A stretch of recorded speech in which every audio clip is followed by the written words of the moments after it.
Good evening. There has been widespread condemnation of the killing of the crime reporter Veronica Guerin, who was shot in Dublin this afternoon. Media colleagues here, in Britain and in France, have described her death as an attack on democracy. The Taoiseach promised the full resources of the state would be brought to bear to find her killers, as Guerin was gunned down in her car as she waited at traffic lights on the Naas dual carriageway. Two men on a Dublin-registered motorbike drove alongside. The pillion passenger opened fire. In the past 2 years, she had been the subject of 2 previous gun attacks. Veronica Guerin was returning from a court sitting in Naas when her attackers struck. For once, her court appearance was for personal reasons. She had been charged with speeding and feared she was about to lose her driving licence. But, a lifelong football fan, her thoughts were also on tonight's Euro 96 semi-finals. Michael Hickey sat next to her in court. We talked about sport in general, and one of the things that she wanted to do this evening was watch the soccer match on television this evening. So what would you say that, what was uppermost in her mind when you were chatting to her? What was she talking about? Well, I think the possibility of losing the driving licence was the foremost in her mind at all times. And, I wouldn't ever have known that there might have been anything else to be concerned by talking to her or anything. She seemed to be quite relaxed and quite happy. In an ironic twist, one of the first people on the scene was local parish priest Father Heber McMahon. He was the priest who married Veronica Guerin to building contractor Graham Turley. She had a great mixture of gifts, and she certainly was a very brave woman. And what kind of person was she aside from all of that, the public side of her?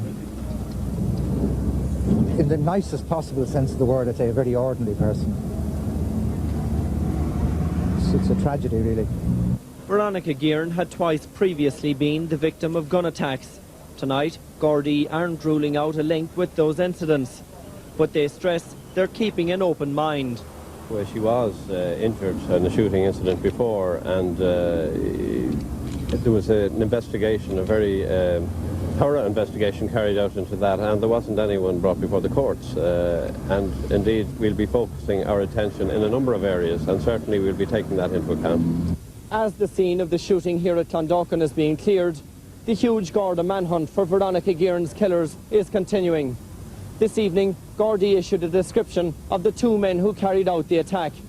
The first is a heavy-set man, aged about 30. The second, a much smaller man. They made their getaway in a white motorcycle, wearing white crash helmets.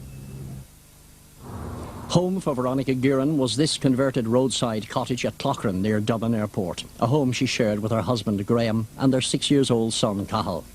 This afternoon, accompanied by detectives, Graham, a builder, came to the house to collect personal belongings. His brother-in-law, Ray Brennan, told me that Graham had been devastated by the murder and he appealed for privacy in the immediate aftermath of the killing.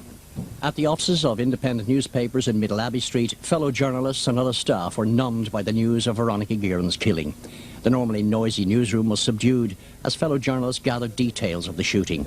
She had phoned the news desk on her mobile phone just 5 minutes before she died. She was returning to the office, she said, for a meeting about a story which she was covering on an ongoing basis.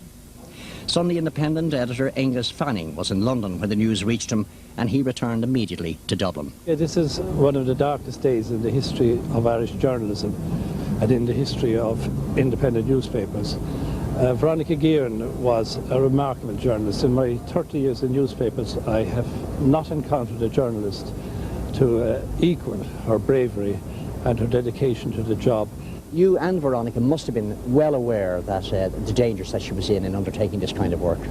We were indeed, and as you know, the most elaborate security precautions had been put in place around her home. And for a period after the shooting incident early last year, there was guard protection. But